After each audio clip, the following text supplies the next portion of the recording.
Hello and welcome to the Overly Animated podcast, where we take animation seriously. I'm Beatriz Mourad, and today I'm joined by Michelle Anderer. Hello. And April Collins.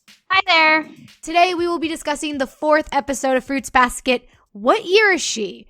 Warning! Spoilers for everything that has aired up to this point. Some of us have read the manga, some of us have seen the original anime, but we won't be talking about that. We won't be spoiling anything beyond episode 4. So you're safe with us, but we will be spoiling episode 4 and everything that happened before that. So if you haven't seen it, go watch it, then come back. You can find out more about this podcast at overlyanimated.com. You can subscribe to us on iTunes at overlyanimated.com/iTunes. You can find us on Spotify. There's a link on the website. Or you can find us on YouTube at youtube.com/overlyanimated. All right, guys, episode 4. What year is she? Give me your thoughts. Did you like this episode? April. I did like this episode. I guess her name's Kagura. Yes. I never get pronunciations right. I think she is very precious. I also love that she has like this Jekyll and Hyde thing going on. Yeah. Such a good way to describe it. Yeah. Yeah, and it's funny too because I forgot which year she was, and so I was like trying to put the pieces together because I was like, "Come on, April, like you know who she is," and then like. Toru, I guess, was like didn't want to be spoiled either, and I was like, "Gosh darn it, Toru! I just want to know who she is because I can't remember." And then I was like, as soon as like the second or like third or I don't remember which time, like the switch flipped, I was like, "Oh, she's the ox. I remember now." And she's so adorable, but also I love that. I like to feel, or I feel like. Me and her are one and the same because I get so overwhelmed with my emotions that I have to take them out in not violent ways, but like I love that like she just gets so overwhelmed with her emotions and then she becomes like aggressively angry. I don't get necessarily aggressively angry, but I love that someone can be that passionate, and she's that passionate about Kyo, and he's the best. Though I do feel bad for him because he just keeps getting beat up. We'll talk about that. We will talk about that. So, but I enjoyed this episode. It was kind of nice, and we got to spend a little bit more time with Shigure. His poorhouse will never be in one piece ever again. Good luck with that. Maybe we can start a GoFundMe or something for him. Poor Shigure in his poorhouse. Michelle, what do you think about this episode? I liked this episode. I mean, I really want to like Kagura, but I do agree with April in that like I do think it's refreshing that she can have such a strong, passionate side of her personality. I just wish she didn't take it out on Kyo because that's like really hurts me, and not just because like I think Kyo is great, but just like I feel like that's like another kind of trope, right? Where it's like, oh, it's funny if boys get beat up if a girl's doing it, and that makes me really sad. But I mean, I guess like the plus side could be if that behavior becomes less and less, right? If she like, you know, spends more time with Kyo, she doesn't have to resort to like going into her strong emotional feelings if it leads to her like beating up on him, because it seems like she doesn't even realize she's actually doing damage, right? Yeah, the first time she's like, "Oh, you're all beat up." It's very like or what is it, Mr. Hyde and Jekyll and Hyde. Yeah. That's true. He doesn't remember that either, right? Mm-hmm. When he switches personalities. That's true. Yeah. So that was the one part that just made me kind of really sad. But everything else was the comedy was so on point this episode in multiple places, and like Toru got to have her moment with Kyo where like he really opened up and like smiled genuinely, just like Yuki did the last episode. So she's getting both of them, equal opportunity, both sides, and I love that. So in general, I thought it was a good episode. Gotcha. I like that how she. I thought it was such a precious smile, and she's like, "Oh, he has this awkward smile," and I'm like, "What? No, it's not awkward. It's so precious." Smile. Yeah. So I really enjoyed it. I kind of fall. It's interesting because on the one hand, I had completely forgotten about Kagura. So leaving the last episode, I was like, oh, we're going to get this like, okay, it's fine. It'll be this like weird love triangle thing. It'll be fine. And then it's so weird because it's like it's as if I'm watching the show for the first time, but then immediately when something happens and I'm surprised, suddenly I remember. So it's like I'm getting the nostalgia and I'm feeling like I'm watching it for the first time. And it's this really weird and wonderful mix. I highly encourage people to like watch something that you really care about and then just drop it for years, like a decade, and then watch it again. Because then you won't remember and it's as if you're watching it for the first time. It's so great. But no, yeah, I agree with Michelle that at times the violence does get a bit uncomfortable, and it makes it makes me feel a certain way, not a good way. But then at the same time, I'm also like, oh dear God, Kaguya, you are the greatest thing. Because it's the exaggeration and the drastic contrast, and I just love how at one point, like, I love that Toru is like is reacting with us. She like is on our side. She's also reacting like, what is just happening? And on top of that, I like how in the certain small details, but I like how in the midst of everything, like when she realizes, oh right, she's a Zodiac, she just completely phases out what's actually happened, the beating up that's happening. She's like, I wonder what that is. No, don't tell me. And it's like, girl, Kyo is dying. She's like, I know he's almost dying, but also the Zodiacs.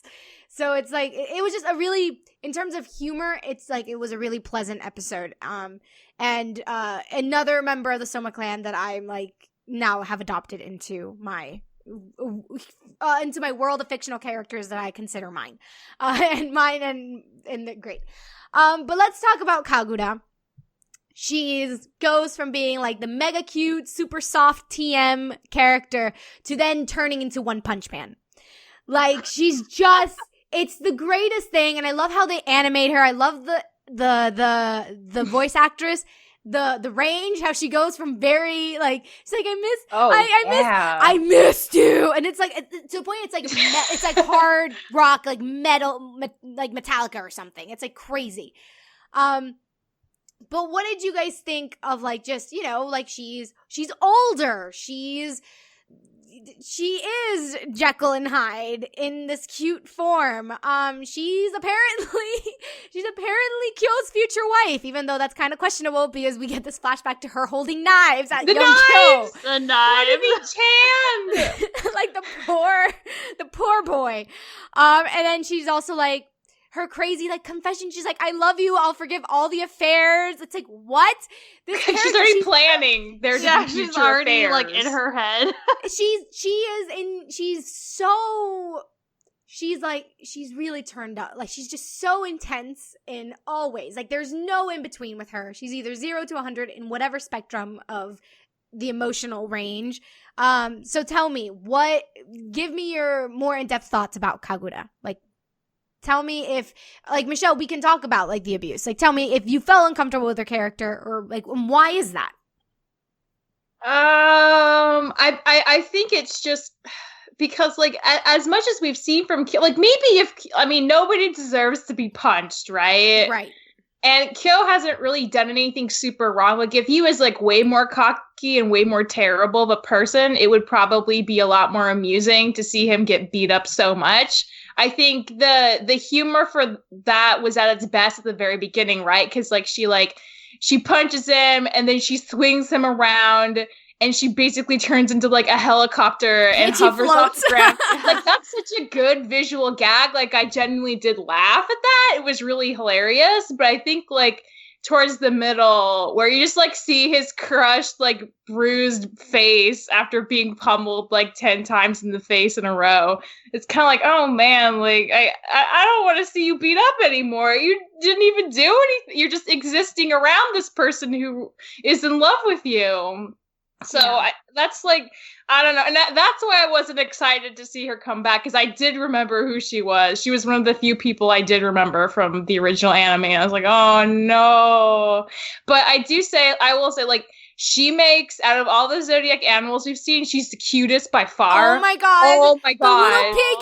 She's so cute. And when, like, she goes from, like, almost murdering Kyogen because she thinks he's cheating on her to, like, understanding what Toru's actually saying and how Toru admires her for like having someone she loves so much. And she like blushes and her eyes get all shiny. I'm like, oh my god, this is like a really cute pig. Like, holy crap. Wow, I didn't expect this to be such a big takeaway, but it was. And I do think there's a lot more to her. I think we just like that certain part of her personality being so aggressive like kind of clouded her and like not the best way for an intro. But if we see more of her through the series, I'm sure like I'll warm up to her a bit more. Gotcha. So I still want to give her a chance. I feel like gotcha. What about you, Michelle? Like, I'm not Michelle. April. Like, where do you fall in this? Like, how? Like, you hear that because you were pretty positive with Kaguya. You hear this, and how do you respond to that type of criticism? I'm still pretty positive about her. I just also think that she sort of introduces. Outside of her being extremely violent, which of course, domestic abuse is never okay, guys. If you witness it or if you're a part of it, there's hotlines. I don't have the numbers memorized. I'm so sorry. But anyway, like, it's just nice, I guess, and almost because Kyo always comes off like in the story that we've been presented with him is that, he like no one really likes him. No one really loves him. And then like Kagura comes along and that's not true. Like someone does really like love and care for him. And I wish we could have seen like what like to I guess the extent of that, if that makes kind of sense, because sort of all that we get from her in this episode is like this either like this like love, like loving, sweet, like innocent sort of person, and then we get like blind rage. But it would be, I guess, like interesting to see like, okay, like at what point, like, does she actually genuinely care for him? Like she knows what all of his favorite foods are, which is very nice. And like I think that's like a very like sweet thing to like want to cook for him and everything like that. So I think that's nice to know that someone else besides us loves Kyo very much, even if she has a terrible way of expressing it, like a truly terrible way. But that's also like interesting. Like I wonder like what her relation, like outside of like this, her like super loving him and everything like that, like what is their actual like relation? Like are they like third cousins? Are they like, you know what I mean? Oh yeah. Yeah, I was gonna mention that right after. Yeah, and the other thing is, because like that brings up the whole, I guess, like incest thing, and like what is the extent of that? And then I like there's so many questions in my head because I'm like, okay, well, like they can touch each other without transforming, and so I guess that kind of makes sense. But like, how far apart are you guys related, and is that okay? Like, are you able to have kids? Is that a possibility? Not that I really care at this moment, but then like. She talks about like having affairs, and I'm like, okay, but like if you can't touch another member of the opposite sex, like are you going to have an affair with one of your other family members? Like there's so many questions that I guess like come up with that, and I would love to know like what her like where her train of thought begins and ends in that, and like the logic behind all of it, because it sort of doesn't make sense for her to be like extremely jealous, but again, she's just like, I don't know, overwhelmingly in love with him. So I guess, I don't know. She really needs some help mentally, I think. I don't know. That's my big concern for her, is that she just needs some mental guidance. Like so much she needs some therapy. I got some. Or at least more talks with Toru, right? Yeah. I feel like that would be good for her. Yeah, totally. Yeah. Absolutely. I also think that it would just be nice for her to kind of spend more time with Toru outside of like Kyo being present, just because I feel like Toru would be the person to kind of help put things into perspective for her. Like, hey, like you're already super lucky because one, you can touch him, but like, you know what I mean? Like that sounded so bad, but you know what I mean? Like, I guess like she just kind of needs things to be like put back into perspective for her too. So she can be, I can definitely see where she's a lot. Yeah. Michelle, did you feel kind of slightly uncomfortable by this incestuous relationship? Because again, we don't know we don't have the family tree. We don't know how distant, but they are related. We do know that. They are part of the same family. They both carry that name. What thoughts? Okay, well, I guess I read this totally wrong. Like, I knew they were in the same family, but I'd assumed the family name was just like, I kind of assumed it was like an Avatar deal. Like, some people happen to have a child who, if you're like born at a certain time, you inherit the properties of said zodiac sign until you die, and then like somebody else will be born with because like how does that keep happening forever, like how many rats have there been in history, how many people have had those? So I'd assumed they weren't all blood related, but if they are, is that how you keep it in the family, like which sounds really weird to say. Well, that's the thing. Does that mean if you have kids, like your kid's for sure going to be another member of the zodiac, or does somebody have to die first before? Yeah, like, are there someone else? Are there like multiple rats at any point, Yeah. or like multiple like oxes or whatever? How does that work out? Yeah, because I just assumed like if you become like say like a like Kyo, like maybe he had a family, he figured out he was the cat person, and then he like got adopted by the Shoma clan, which is made up of all these people who the only thing they actually have in common is that they have these properties of the zodiac, and that's what makes them the family, because they all have this kind of magical mystical bond. Ooh. But not necessarily that they're all blood related, but I honestly have no idea. Maybe it's also another one of those instances where like maybe like it's kind of like if you think about like last names and how like there are some that are more common than others, but just because like you share the same last name doesn't mean you're related, or at least like you could potentially be like far enough related that like you might as well not be. So I wonder if maybe like the Somas have just been really, really good at keeping track of all of the family history kind of thing. And so like maybe like someone like maybe like the person who what is it like is the year of the dog, just because that's easiest. So maybe that person like dies, and then they like catch wind, they're like, oh, well, someone from Soma family XY. The next baby is probably gonna be the dog. Is going to have a baby. So there's a really good chance that baby is going to be the next, and it's the year of the dog. And so that's another question. It's like, all right, okay, Toru is the year of the dog. Isn't she and Yuki the same? Aren't her and Yuki the same age? Yes. Aren't her and Kyo the same age? Wouldn't the three of them technically be the year of the dog? Oh my god, that's true. Oh my goodness. What? Mind blown. Okay, so I guess maybe it doesn't have to do with the year you're born, but... Or maybe the other thing, too, is that, because you know how, like, I mean, this is how it's been in most places that I lived, but, like, if you're born after a certain point, then like you either like are in the like the quote unquote grade down. Oh, well, again, Kyo is always going to be a year that's not the cat, because the cat isn't part of the zodiacs. Right. So Kyo could be born whenever. So maybe like does the dog come after the rat, or the rat come after the dog? I don't know. Now I feel the need to Google this.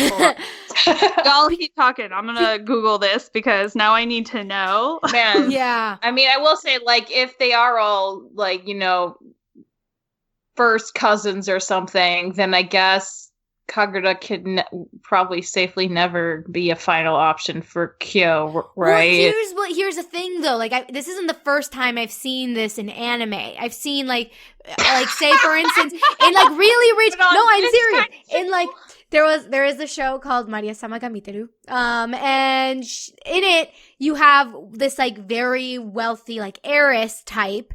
And, she's, like, obviously, like, it's a very gay anime, but it's, like, it's not, because nothing happens. That's, like, a running joke.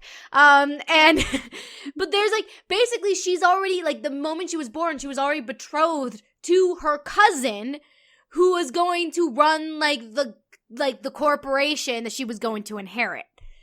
But because they, kept it, decided to keep it in the family, because they trust... the family. And so it's not the first time I've seen cousins being paired together. Okay, but this is Not like does supposed it make to be. it right? No, Yeah, I'm not this is- defending it. I'm I guess just my saying I've seen it before, so I'm not Okay. surprised. I believe you. My question is like, I feel like this series, like, it came out in the 90s, right? Yeah, The early like 2000s. early 2000s. So it's supposed to be modern day Japan with modern day like Japanese young people audience, right? Yeah. And is that something that like the assumed audience is really like? I don't know. Like, Because I've if it's like old timey, like, you know, Middle Ages, I feel like, oh yeah, like anything goes back then. But I if it's mean- yeah. I mean, I've seen again, like Revolutionary Girl Utena had like stuff in there that was Yeah, problematic yeah. and stuff, and that was That's in true. the 90s. And I think Card Captor Sakura had something like it's yeah, right? because Mei Ling and Lee or Sauron, they were cousins. But again, we don't know to what extent they were cousins. Right, exactly. So- So like so- it's a yeah. Yeah, I remember that. By the way, completed my research. So the Year of the Dog and the Year of the Rat are 2 apart. Okay, so then there's 2 no years way apart. then Yuki Because could there's like they're there's the Year of the Pig in between. okay. So, yeah. So- Maybe like Toru,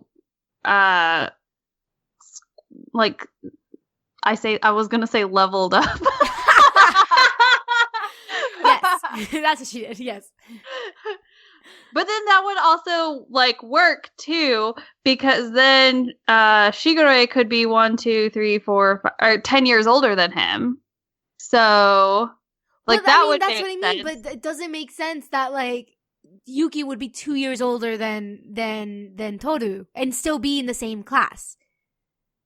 Yeah, she Well, he tested transferred up. from the other school, and he wasn't. Yeah, maybe doing his well. credits didn't transfer. Yeah. You know, maybe I don't. Yeah, I maybe don't he know. was Maybe he's 2 fine. years younger. I mean, Who we knows? should assume they're all the same age. I'm pretty sure. Yeah. So No, I need to know this to an exact. because this I, helps. I don't know if it was. Maybe it's like maybe that's like a joke. Maybe like she Okay, would be that like, doesn't- "Oh yeah, you're the rat, but you're the year of the Hold on. dog." And That maybe also that'll be a doesn't joke. make sense then, because the Year of the Ox is the year after the Year of the Rat. Oh, and No, Ox but- is older. Yeah. Yeah, and she's Mhm. see. Yeah. And then when's the boar? Where does the boar fall? The Wow. boar, Because Kagura's 2 years older. So the boar, like the pig, I guess. the pig. So the pig is what's between the Year of the Dog and the Year of the Rat. Okay, well, Like 1 maybe year that older, kind of maybe. makes sense. You know, that Kagura's like in between Shigure and like the rest. But that still doesn't explain the rest. I don't know. Doesn't matter. The mathematics don't have to add up. It's fine. We're I'm gonna glad move we on. get to this. We're gonna move on. But I do want to kind of go back to like kind of the violent nature and how Kyo tends to be treated by this family. Just for briefly, for me, yes, I at one point I did feel uncomfortable, but there is like a level of like in the beginning, like when she's twirling him around like a helicopter, I was like, this is clearly like exaggerated for humor. Right. So I was Yeah. like, this is like Bugs Bunny violence. Like it's supposed to make you laugh. It's supposed to be funny. That like it's just there comes a point where I'm like, what?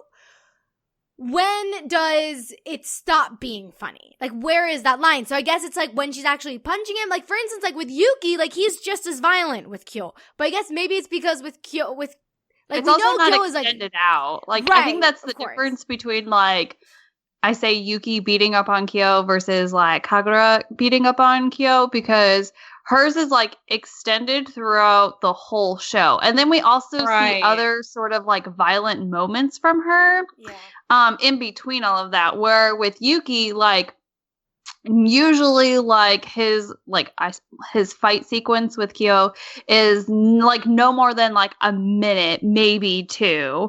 And that's it. And then in between all of that, like they're not necessarily like he's not being violent towards Kyo. He's not being nice, but that's the difference. right. Plus, And like also- Toru's yeah. always like unhappy when they end up fighting, right? She always tries to stop it, even if that doesn't end up working. Like Yeah. she's always like visibly concerned by it. Whereas this, it's like everyone kind of gives it a pass. Plus, they keep blaming Kyo for the doors being broken, and I like actually feel Yeah. bad for him. It's like it's not his fault. She like threw him through the door. Yeah, there was this one line that really bothered me, which was when Shigure is explaining it. He's like, you know, little kids harass people they like. And I'm like, that's not a good thing. No. Like, that. Like, she's not a kid anymore. Like, I know, she's a grown-up. Yeah. Exactly. So I was But like, she still kind of acts like a child. I mean, like, Yeah. even when she's not, like, being angry or, well, I'll say when she's not being passionate, she's still very, like, it seems like she gives off, like, a very young, like, mentality. So, and that would just maybe, like, I don't know, like, it's going to sound terrible, but I think that's just, like, an overall trait of all of the Somas. Like, they all kind of have, like, this, like, small, like, emotional immaturity to them. Yeah. Right, yeah. I agree with that. Well, then let's move on to something I really like, which was I was nervous about coming into the episode because I have completely forgotten the story, which is I was nervous that they were gonna have like Kagura and Toru pitted against each other, and that didn't happen. Like we see Toru being kind of jealous, but it's more that she's never been in love before, so she's like, oh, that must be so nice. One, do we believe that? Like, does she already care about Kyo, or is it no? We can take her word for it. I take her word for it. I mean, I don't think she'd even know at this point if how she felt about him was different from how she feels about other people she cares about. Right. Totally. Yeah. Okay. All right. Well, and then something that's like really interesting, and I am putting this forward. All the Somas are going to fall in love with Toru. All of them. Totally. Absolutely. Like, yeah. Look, when Kagura, like, first thing that Toru thinks when Kagura rushes inside the house the first time they meet is, she's so cute. And then when when finally Kagura understands what Toru meant when she was like, oh, like when she explains whatever, and when she first misinterpreted and was like, oh my god, Kyo, you're cheating on me. And she's like, no, I think you're incredible. I love what you're doing. Like, you are what I'm like, who I'm like looking up to. And she blushes. Kagura blushes. So I'm just saying, like, all the Somas are going to fall in love with Toru. I'm putting it out there. I think they'll all like fall in love with her. Maybe not all romantically, right? But they're definitely. And why wouldn't they? Toru is the best. First off, like, you want to get me going? Let's talk about how amazing Toru is all the time because she is. So yeah, and I like how. I think, April, you mentioned how we want to see more of Toru, in order to get a better understanding of Kagura and seeing her grow. We need her to have one-on-one with Toru. We got that this episode. We did get, when she goes to get groceries, Toru's the one who goes and helps her out when she forgets her wallet. So it's like, we do get these like really nice moments, and we get like it's once that they're alone together, do we get the better flashback between young Kagura and Kyo, which is, again, not with the two knives, but, you know, it's like when she actually first meets him and wants to play with him, and it's like, he's so sweet. And we get this nice parallel when he smiles at her to when he smiles later at Toru. So it's like this, it's just, see, when you don't pit girls against each other for no reason, look how well it turns out. It's so great. It's amazing. And I do appreciate, like, because Toru kind of went out of her way to try to talk to her, because, like, she knew that, like, things were kind of weird between them, and she kept offering, like, oh, let me help you cook, and she's like, no, oh, you want to go to the store? No, I'm gonna go by myself. She ends up paying for the food, and the way she gets her to open up is by asking her, like, oh, like, yeah, you gotta have a childhood with Kyo, like, what was that like? And it's through her, like, getting to talk about their relationship that she starts to feel like more friendly with Toru. And I think like that's a really smart thing that Toru does, because like it's the same thing with Yuki and his garden. It's the same thing with Kyo and martial arts to him. Like, as she gets people to talk about what's important to them, that's how they let her in to their actual lives, which is like very smart, because who doesn't like to talk about things they love? Exactly. So props for her for doing it in such like a chill, low-key, maneuverable way. Like a subtle way. And I think the other thing, too, is that I'm starting to get, like, this general impression, besides from, like, Shigure, which we really don't know what is ever going on with him. But, like, I'm, like, starting to get this impression that no one ever really asks, like, the Somas, especially, like, the Zodiac members, like, what is it that you like? Like, why do you like it? Like, you know, like, that kind of thing. And then also because they talk about like taking an interest in like the things that they like and stuff like that. And so I also get that like no one else has ever like taken like that type of interest in them either. Like, and so like that's also like not hard for Toru too, because you know, like she, even at the end of the episode, she like goes and she checks out the book about gardening and she checks out the book about martial arts because that's what they like to. I bet like if she knew like what it was exactly that like Shigure liked, it wouldn't surprise me that there would be a book there. If there was a Kyo book available at the library, I'm sure she would check it out as well. Just so then she could like find a way to like connect with each of them more, which is really what she's doing by like that. And again, I think she also recognizes that like that's what they need is someone to like take a genuine interest in them and not just because they're a Zodiac member. Mm-hmm. Yeah, absolutely. All right, well, another like little tidbit of information that we do get from Kagura in the heat of the moment, she says that she loves even Kyo's true form. And that is the one moment where Kyo like is somewhat threatening towards her. Like for most of the time, he's just pretty passive. He just takes the hit. But that's the one time that he actually kind of is active and like covers her mouth and the color scheme gets really dark and blue. And he goes, "Don't say anything unnecessary." Any theories of what that could mean? I don't know. I've completely forgotten. And I like so many like mangas that I've read are now bleeding into each other, so I don't trust myself at all. Like I was like for a second I was thinking of like Vampire Knight. Do you remember that manga? It's like a very gosh, yes. Right? April does. And again, that one has incest in it too. Bring it back. But but there's like theme. It is a theme. It is a theme. And then I'm just thinking like I don't know what could his true form possibly be. And is it only Kyo? Me and April are like, so I was gonna say I totally forgot about it until from the original like airing from the original anime until she mentioned it and I was like, oh my gosh, I remember. Yeah. So I can't even say anything. Exactly. It's fine. I already have like a very, very good idea. And so I'm sticking to the no spoiling future thing. April, this is the problem though, because remember Beatrice told us that like the creator was mad that the first anime like changed a bunch of stuff. So when Beatrice, when you told us that, I'd assumed that this thing was that they would take it out. No, that it was like a crazy thing. The first show had just decided like, like we're gonna make this a thing about Kyo to wrap up the end of the show. But like, I guess it's actually canon. So like, I don't know. Yeah. All right. I don't know what to say. So, and I'm scared to theorize. I want to like say things. Exactly. Don't say things. And then I'm like, no, anything I say is going to be a spoiler. Okay, it doesn't even matter. Things. And I'm scared to theorize because, again, I don't realize what's what in my mind. My memory is very shot. So I'm like, what if I theorize the correct thing and I don't even realize it? So okay, so let's turn the question on you. What do you think this means? Maybe I'm thinking like maybe he just becomes like this is maybe really simple, but I'm thinking maybe he just becomes like a really ugly cat or something. Eye patch cat. No, eye patch cat was cute. Like, kind of like Beauty and the Beast type of thing where he becomes this very ugly cat and then Toru's gonna be like, I love you anyway, but I don't know. I don't remember.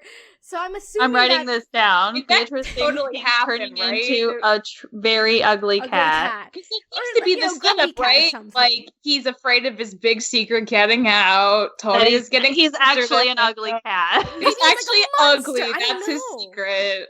Like, maybe. I can see that being it. I mean, he did say, I think this was maybe the second episode, but like when he's walking her home and she like hits him in the face at first because she thinks he's like a pervert or whatever. And then she confesses like, oh, like I love the Year of the Cat. Like it's the best. And he's like, well, Year of Cat sucks. It's not lucky. Like he says it so anonymously, like he already kind of like is planting that seed that maybe there's something not quite right. Right. Like maybe the cat's Kurt. Like who knows? But I mean, I'm trying to think like, I don't know, like does it turn into like a bigger cat, like a lion? I don't know.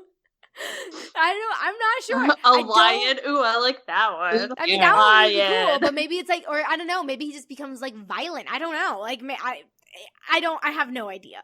Let us know your theories about it. But don't spoil it if you do know, but let me know your theories. Maybe I'll read one in the future podcast. I would like if he became like a male Catra. He just like had ears and a tail. And he wears a suit, and he wears a suit. Yes, he has one green eye and one yellow eye. Something I did appreciate was that they really went in on like having him get like cat ears or a tail on occasion in this episode. More so in the previous ones, they really went into like cat boy mode in it, which I really appreciated.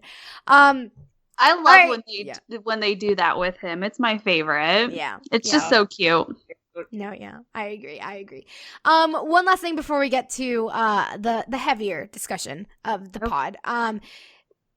We get information Kagura is not allowed to live with them. Like, it's not even choice. She doesn't have a choice. She's not allowed to. Yeah. So this is obviously Akito's like manipulation, right? This is like he's like no one else is allowed in here. Like. What? I'm so scared for Toru. I'm so scared. I'm like, what is this man planning? I don't trust him. Well, that also sort of further proves that, like, they're very much about, like, segregating the genders, like, keeping, like, guys from girls. Because we already learned that, like, Yuki and Kyo, like, were supposed to go to, like, this all-boys school. And I'm sure that's, like, what happened with all the other male members. Most likely, I don't know if that's exclusive to like the Zodiac, but it seems like it's probably like there are stricter rules with the Zodiac members versus like regular like Soma people. But so I wonder if like, because Kagura asks if she can move in, and Shigure is like, you already know the answer that you can't. Like, and so I wonder if like that's another like extension of that. Like, did they have like it's like, oh, only on like Tuesdays and Thursdays can you see like the female members or something like that? And maybe that's to keep from like incest happening too. So just seems. I feel like it might be a control thing, right? Like, yeah. I feel like there's a control thing. Yeah, because there's something about like separating them, not just like gender wise, but just like even I don't know what they're, because like it seems like the rat's pretty high up there in the Zodiac hierarchy, if a hierarchy exists. Yeah. So maybe like they're all kind of segregated based on where they fit in terms of like how fancy they are. Because it does seem like we were saying, like they're all kind of emotionally immature, and I feel like that's not an accident if Akito's in charge. So, like, is there like something he gets out of like keeping them more like away from each other and like more easy to control, maybe? Well, and they also, I mean, the other thing, I guess, to like sort of that, like, I would believe that's 100% a thing. I don't know why he's doing it, but because they also like. They're not like really good socially, like even like with each other there seems to be like I don't know, like it I don't know how to I know what it is that I'm trying to say, but I can't think of what it's called, but like they don't communicate with each other, like openly. They don't openly communicate, but even still, like their like socialization with each other doesn't seem to have been like they just seem to be bad around humans in general, like other people in general, like not just like normal people, but like with each other as well. So I don't know. Maybe that's something else. Like that would like sort of prove the theory of like, not only are we keeping you away from the rest of society, but from each other too, because I must control you. I don't want you to be around others. And like, why? Like, there must be an answer. Is it like a love thing? Like, does Akito only want them to like love him? Because he's going about this in a very, very wrong way, and it's not proving to be successful. And I feel like he should also go see a therapist. So I'm just scared. If only. I'm just scared that this is like. That he's going, all the good that Toru's going to do for Kyo and for Yuki and even Shigure and Kagura and everyone else. I'm just scared that he's going to like use her to get them vulnerable so that he can really lay down his control over them. Does that make sense? Like he's gonna undo everything she does, and his undoing is gonna be even more scarring than all the other scars he's left behind. So he's playing like a long game. Yeah, that's what I'm thinking. Okay. Because why else would he like agree to have this girl around? I think that's true. Yeah, and again, like I don't think there's anything particularly like special in terms of like destiny and whatever about that links Toru with like the Somas in any way. Like I don't think there's like a prophecy, and he was waiting for that girl to like come. You know what I mean? So I feel like I read in the old textbook that I wonder the purest girl, the purest girl of save us all. Souls. I wonder if it's also like a manipulation kind of thing, like even more so like he's like, hey, look, like I let you be around a normal person, now you need to do this for me, kind of thing. You know what I mean? Like using it for leverage somewhere else, because I think it would be pretty obvious, like I think Shigure like already picked up that like, oh, you know, not only does Yuki really like this person, but like Kyo really likes this person too. And so, not that I'm necessarily saying Shigure is like has bad intentions, but maybe he was like, oh, well, you know, like they both seem to be really fond of her, they enjoy her company, and Akito's like, oh, is that so? Well, let's go ahead and keep her around because I'm gonna need these buttheads to do whatever for me later. Right. Do you think the that opposite could also be true though, right? Like maybe he's setting them up for disappointment and he gets them to be really close to her, and then he like forces her to leave or have it end badly so that they doubt their ability to connect to other people even more than they already were. Because like again, they're living outside of the main house. They're already, as far as we know, the most outside of his control as anyone else in the family. So what better way to crush them and get them to come back to the main house than to be like, oh, look, that person you really liked, it didn't work out. See, that's what happens when you try to be with other people. You better come home. Yeah, especially if it's like a situation that he could easily manipulate into fruition. Yeah, and so then he could be like, look, like, even like this normal girl couldn't love you. She's pretending she doesn't know you or whatever. Totally. Like, come back to me because I'll be the only person who will ever truly love you. Like, I feel like he's just trying, like, whatever it is that he's trying to do, I feel like it's to get them to, like he's trying to, like, earn their love and respect or something like that, even though, like, he clearly doesn't deserve it in any way, shape, or form. Gotcha. Do you think, okay, because we got a cliffhanger at the end of this episode that Toru's leaving. Yeah. That, or at least that's what we assume. That's what we assume. Do we believe she'll do that? I don't think so. It's way too early. I'm just saying, do you think this is one of Akito's manipulations? Do you think he somehow was able to, like, fund, like, a house for her grandfather? Can like, maybe you imagine? Like, that'd be pretty intense. I think it's too soon. I was like, wait, like, there's no way he's already like, no, I'm gonna take her away right now. Because they be for, like a week.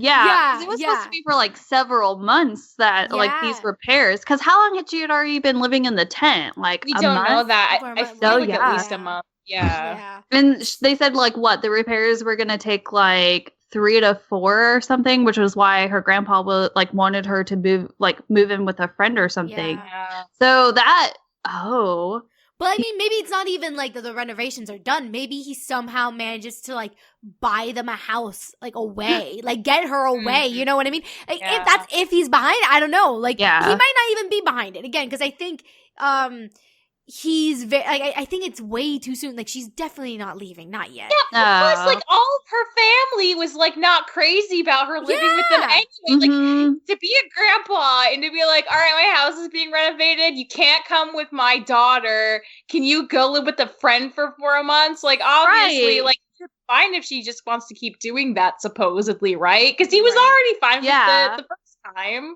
I feel like they'll like. She's just going to be like, oh, Grandpa, that's very kind of you, but I'm just going to stay with my friends. Right. Like, because again, like, she probably feels like, poor sweet innocent Toru, she probably feels like moving, like, out and then moving back in. Like, that might not just be, like, a burden to, like, her grandpa, but it also she might see it as, like, being a burden to, like, Yuki and Kyo and Shigure because, like, okay, well, what happens then? Like, she can't just like move out of the house. Like obviously Akito would want to like wipe her memory or do something along those lines, you know? Right. You can't just have like a normal person having like that knowledge running around who isn't probably a family member. Right.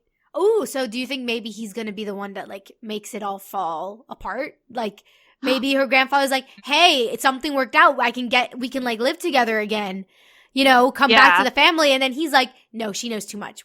I'm gonna find a way to break that, make that fall apart, so she's forced to stay with us." I mean, that could happen. I wish, and this is like we talked about this, like I think last time. Like the one thing I really want from Toru is for her to be able to vocalize what she actually wants. So. Right. Like, I could see, like, it being an elaborate thing that is done and she just has to go along with it. But I'd so appreciate if she could just tell her grandpa, like, look, I actually really like where I am. I'm going to stay here if that's cool. And I'll visit you sometimes. Right. Yeah. Yeah. That's my hope happens. Yeah. Same. Okay, so let's move to the part of the episode that is part of it is like I love because it's all about Kyo and Kyo being precious and smiling, that awkward smile that actually isn't awkward. But then the other part of it is just this migraine of how they're treating, how they're talking about gender. Dun, dun, dun. And I don't, okay, so basically, dinner's ready. Toru goes to the roof to have a talk with Kyo because she's like, he's not coming down for dinner, so she goes up to get him. And again, why talk on the roof? It's dangerous. Like, why are you having... where he is. We like to have a little bit of danger in our lives, okay? I'm just saying, she could have been like, look, like, I don't know, like, look, he's like an expert in martial arts. Like, it's fine. And he's a cat. He jumps from like 3 stories up. He's a cat. He will always, like, nothing will ever break his fall. He will always land on his 2 feet or 4 feet and hands. I don't know. But Toru can't. She's not a cat. Maybe we should, like, talk inside. It's just, like, it's dangerous. Maybe not. But yeah, so they had this, it's a really sweet conversation because they basically, she gets to, similar to what she got Kagura to open up by talking about what she loves, which is Kyo. She gets Kyo to talk about what he loves, which is martial arts. And that's how they get to know each other. And then it's like, it's all going great until Kyo goes, this must be a boring topic for a girl. And it's like, no! Why are you making this about gender when it has nothing to do with gender? Like, why? Why? I feel like that's another part of, like, their, like, lack of socialization. Because, I don't know. Like, why would you... that from Kyo, yeah, right? Because he hasn't interacted with girls really ever, so he just, like, assumes what he hears is true. Yeah. And you know, as someone who's like been like so isolated from the opposite sex, it's understandable that he has this like misconstrued notions about like about women. He's probably like, I've never really interacted with one before, so I think like I have all these assumptions because of base of what I've heard girls are like because I can never really interact with them, which is fine. All right. If that's the end of it, I'm like, you know what? I can swallow it. It's fine. I can move on. But then Toru goes, a marriage is a girl's greatest dream. What? Which is like, look, I'm not saying marriage isn't. I mean, it is for some ladies. It is for some. Yeah, for some ladies, for some boys. You know, for some girls, for some boys, absolutely. But there's just this. This isn't the first time this has happened. This isn't probably going to be the last time this has happened. It's just the show has now created a trend where it tends to generalize things in a very gendered way. And it's a problem. We have to talk about it. It's just, why? It's like, again, it was made in the early 2000s. It's like, is it a time thing? Is it a culture thing? Like, is it, and even then, I feel like it's not wrong to call it out. No, that's like the point, right? Like, because if it is both like a combination of the time and culture of when it was made, then like it makes sense, and it's done so good, subverting a lot of other things so subtly. Like, it's just that makes it like more interesting. But like again, like this is the time and culture we are right now. So how can we not like comment on how things have changed and how our expectations of media has changed? Like that's just how things work when things change. You call things into question that aren't kind of, you know, as accepted anymore. And there's nothing wrong with that either. So we need to keep doing it. Yeah, and for me, it's also it's also a matter of this is a remake. I mean, this is an adaptation of a manga of that was created at a certain point in time.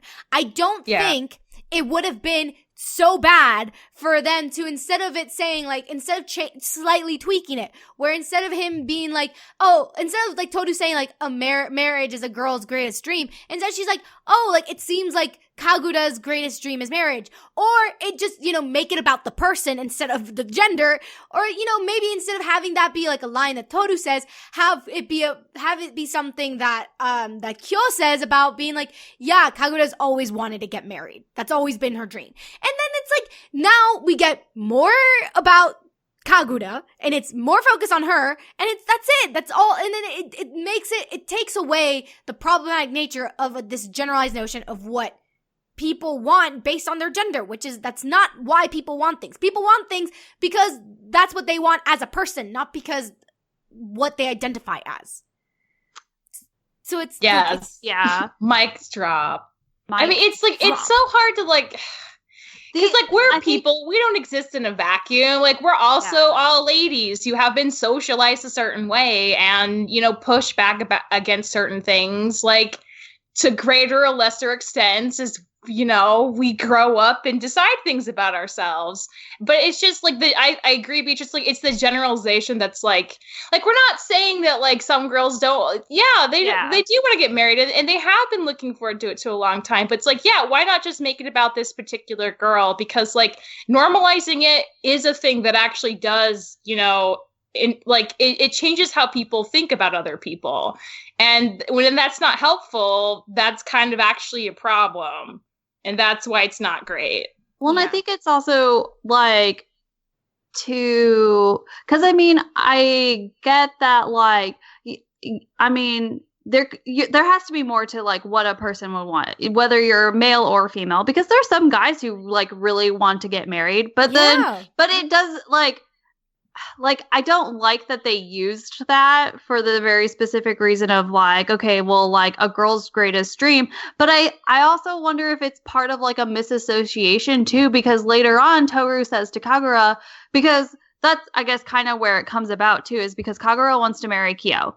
And we also know that like she is very like passionate about him.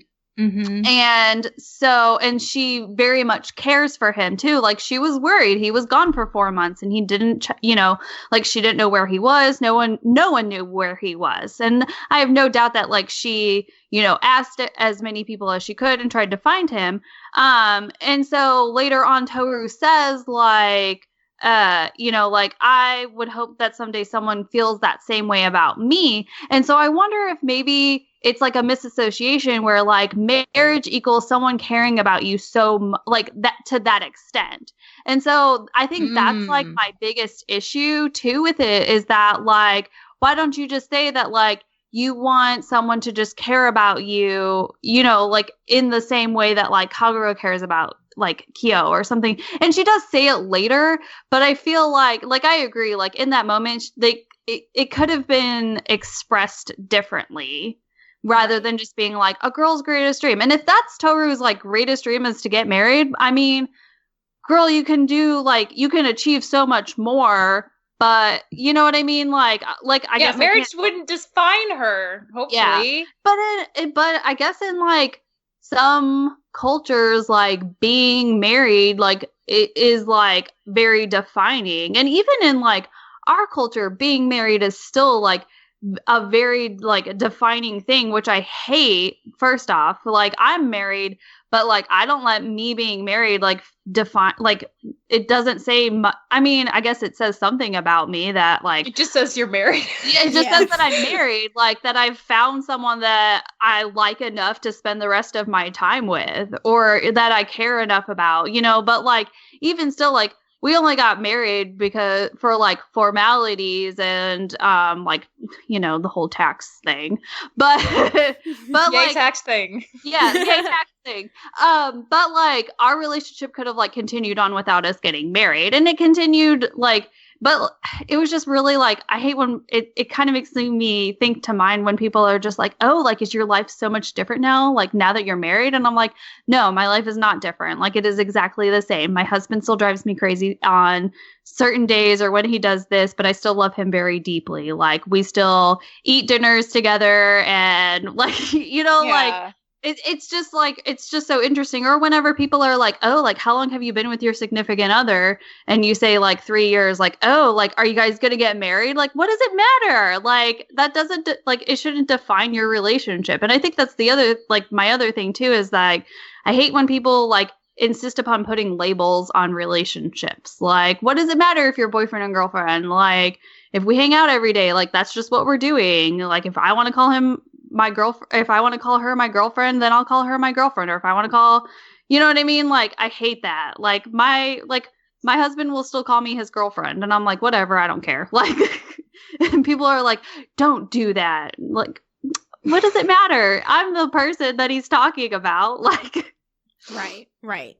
It's just, I mean, for me, like, the biggest thing, it's like, you had an opportunity here to mollify the language. Yeah, and not even that. It's like, you had not even to mollify the language, but it's like, it's like, there are very problematic movies of like the classic Hollywood that if they get remade, they have to change certain things. They can't keep them the same way, because then it would be problematic, because we are, as a society, we've moved forward. And it's like, it's the same thing.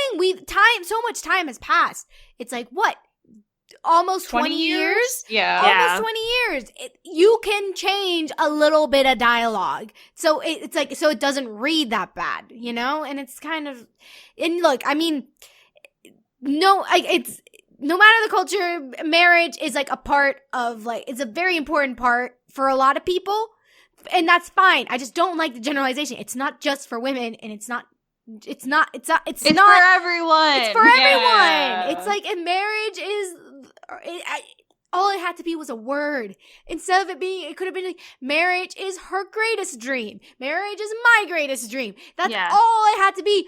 And then it wouldn't be an issue. It's such a simple fix. For me, sometimes it's the simplest of fixes, especially now that you have the opportunity to fix it, that it drives me nuts. So it's kind of like, nah.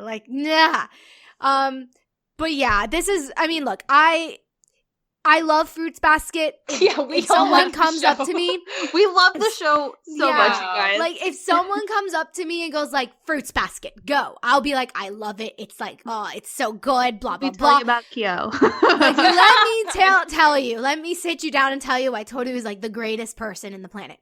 But then it's just these little things that just, it's like death by 1,000 cuts. It's constant. It just keeps reminding me of like things that I don't want to be reminded about. And it's like, oh, it's so annoying. It's so frustrating. Anyway, before we go, I have a few little things that I just want to mention. They're just, I call the good bits of the show, of the episode. And then if I miss anything, or if there's something that you guys want to add to that list, feel free to jump in. But I just want to say, the line delivery of Kagura when she says how, especially it's after Kyo like kind of tells her like, I will make you pay if you say one more thing about the whole like true form or whatever. She basically reacts with, how the hell will you make me pay? Which was really great. Then we have a shower scene with Kyo, which is like fan service. So and this is like a shot that I only ever saw like in K-dramas. And like, not just in K-dramas, but like any drama. Because I've seen it in Riverdale as well, where it's just a shower scene with a dude that's just really ripped. And I'm like, okay, I'm down. Then there's like, I really like how like the dinner was just completely ruined. And I think the two greatest things for me this episode that really stood out. One was, we've mentioned, which is just how adorable Kagura is as a piggy, as a little boar. So She's just like, I want a plushie of that boar so bad. And also Yuki blinding men with his beauty. Oh my god, can we talk about that? That was like the best gag in the whole episode. Right? And the guy just like slides out of view, totally enamored by Yuki's presence. Yeah. And it's like that is the ship. That is the Yes, ship. We right? were so More we people were are all hitting on like Yuki. Toru and Yuki or Toru and Yuki. It's like no. And It's Yuki and the And mailman. men. yes. Yuki and the mailman. That is the UPS guy. I thought UPS Yes. guy was only Yeah. a thing about Legally Blonde, but no, it's a thing in Fruits Basket too. Yuki and UPS man. That is the ship. And I just love how he just like the pose he struck where he like has like a Like hand his over hand out. or something, and he's just like Yeah. hello, and it's like And sparkle, he's like sparkle, super sparkle, and like it's so great. polite and everything. He's just like, oh, thank you so much. Like, Yeah, and, like it's on like, the charm. I know. Like, So I'm gonna good. go deliver mail to that house. Yeah. You get to grading, yeah. Like, I'm just saying, like, the moment, if Kyo ever does that, it's game over. Game over. Over. That's why he would be too powerful, so he can't do it. He has to always be awkward. But yeah, that's the moments that I needed to mention, but I couldn't even fit into conversation but they were great enough to mention. Do you guys have any particular moments that you want to like throw out there? Be like, keep an eye. This is a gem, or are we good? When Toru punches Kyo to be like, I know one martial arts move. And Oh, he yeah, gives that her was the really smile and cute. he's like, that sucked. That was pretty, that got That to was me. I so was like, adorable. whoa. Yeah. Yeah, that was So very romantic. Like that was like I felt like the attraction there. I was like, yeah. that's flirting. I was like, Oh. that's flirting. You're flirting. That's a thing. You're doing it. And he Ah! bops her on the head at the very end too, which like, wow, he's come a long way if he's willing to like physically touch her in any way, shape, or Yeah. form. So Yeah. It was it's evolving. It is. It's turning into Abel, what something about you? beautiful. Yeah. The shower scene, of course, because we're on what, like abdomen watch, Ab watch. or whatever. But I also love that like Kagura just like comes in there and she's like, "Let me wash your back." Yeah. Oh man. Like no, Poor like no boy. modesty at all. Like It's great. It is really great. Yeah. I mean, I like that I like that kind of like dynamic. Like that's very cute. Like I think Yeah. that is like that scene between the two of them is kind of adorable. And then I also love that like Kyo's comfortable enough in the house to just like storm out of the like bathroom in just a towel, because I feel like he would be the person to be like, let me make sure I'm covered up because I have to leave the bathroom and go upstairs to my room or wherever because Toru can't see me. It's a girl in the house now. Gotta be careful. Yeah. Yeah. All right. Well, that does it for us. You can find out all the info on this podcast at overlyanimated.com. You can join us on Discord to text chat about animation at overlyanimated.com/Discord. You can support us via Patreon at patreon.com/overlyanimated. Thanks to our current patrons, especially our patron of the podcast, Connie, aka Veronica Kukamanga. And thanks as always to our Patreon executive producers, Ryan, Steve, Alex, Beatrice, Hugh, and Michael. Thanks for listening, guys. We'll see you next time. Bye. Bye. Bye.